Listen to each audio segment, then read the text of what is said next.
Resigned. So how do you feel now, and what will be the key demands more? Honestly, like after so many days, after more than 30 days, there's so many people who got detained throughout India. There's so many places, Mumbai, Guwahati, Nagaland, even entire Northeast was like shouting for this, right? And we are thankful that finally, after so much trouble, the government has at least listened to us. We weren't sure. In fact, all of my friends, they were saying, Dharmendra Pradhan ne kityo resignation nidiye. And we made them wrong, right? We made them wrong. Which means that we still have the power, right? We still have the power, the youth has the power. ইমান দিন আমাক কি কয় জেনজিবিলাকক কয় কি আমি একো কৰিব নোৱাৰোঁ, আমি ঘৰত শুই থাকোঁ, বহি থাকোঁ। এতিয়া উঠিলে যে আমি কৰোঁ এইটো চবেই গম পাইছে, ডাঙৰ মানুহ সৰু মানুহ চবেই গম পাইছে। আজি মই প্ৰিণ্ট শ্বপত গৈছোঁ, কালি মই প্ৰিণ্ট শ্বপত গৈছিলোঁ, মোক ফ্ৰীত দি দিছে ন। এইটো এটা ছাপৰ্টেড কালেক্টিভ হয়।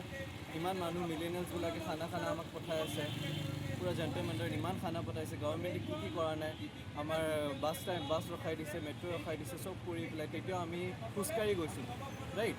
তো নাথিং কেন ষ্টপ আছ ফিউচাৰতো একো ষ্টপ নকৰে। আমি আছোঁ ইয়াতে, we will look after the country,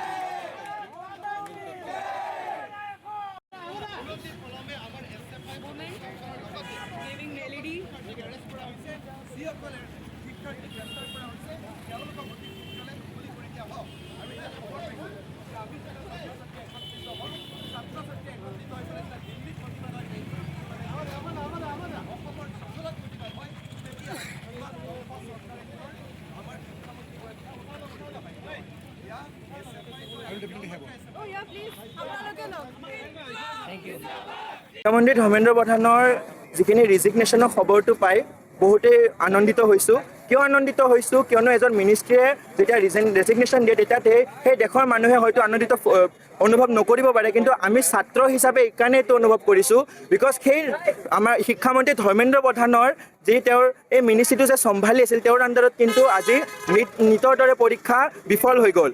আকৌ এবাৰ নীট দিব লগা হ'ল আৰু সেই নীটটো যে ফেয়াৰলি এক্সিকিউটেড হৈছে তাৰো কোনো আমি প্ৰমাণিত কৰিব পৰা নাই। আৰু সেই মাতৃপিতৃৰ বাবে দুখ লাগে, যি মাতৃপিতৃয়ে নিজৰ সন্তানক হেৰুৱাব লগা হ'ল এইকাৰণে because Dharmendra Pradhan was not accountable for his duty. আৰু আমি যে এই যে ছিষ্টেমৰ পৰা যিখন ছিষ্টেম আমি নিৰ্মাণ কৰিছোঁ, আমি সেই ছিষ্টেমৰ পৰা কি বিচাৰোঁ? আমি সেই ছিষ্টেমৰ পৰা এটাই বস্তু বিচাৰোঁ, the only thing we ask from the system is to be honest with the people that made it. আৰু সেই ছিষ্টেমে যদি অনেষ্ট নহয়, যদি একাউণ্টেবল নহয়, যদি ট্ৰান্সপেৰেণ্ট নহয়, তেনেহ'লে আমি সেই নাগৰিক হিচাপে বহুত লজ্জিত অনুভৱ কৰোঁ আৰু আমি বহুত লাজ পাওঁ। সেই ধৰ্মেন্দ্ৰ প্ৰধানৰ ৰেজিগনেশ্যনৰ খবৰ শুনি আমি বহুত আনন্দিত অনুভৱ কৰোঁ। ধন্যবাদ। Of course, we feel good right now, but I don't think we should stop here because resignation is not enough. He has not taken any accountability. He has not apologized for all the lives that have been lost till now. So at least some sort of compensation to those families is, I think, the first priority that should be given. And secondly, I mean, the entire NTA, it has to go under strict, observation because just the education minister resigning is not enough. Now, NTA itself is conducting the elections. So hey বস্তুটো মানে সেই ইনষ্টিটিউচনটো এতিয়া স্ক্ৰুটিনিত আহিব লাগিব, সিহঁতৰ কেনেকৈ কাম কৰি আছে, কেনেকৈ কি হৈ আছে। কাৰণ after BJP government NTA was formed, তাৰ আগতো চব ইণ্ডিপেণ্ডেণ্টলি নিজৰ এণ্ট্ৰেন্স এক্সাম পাতি আছিলে। So after BJP government came into power 2017 NTA আহিলে, so why after like NTA was formed so many paper leaks happened? So the entire thing has to be under scrutiny. Just resigning is not enough. That is what I think should be the narrative now.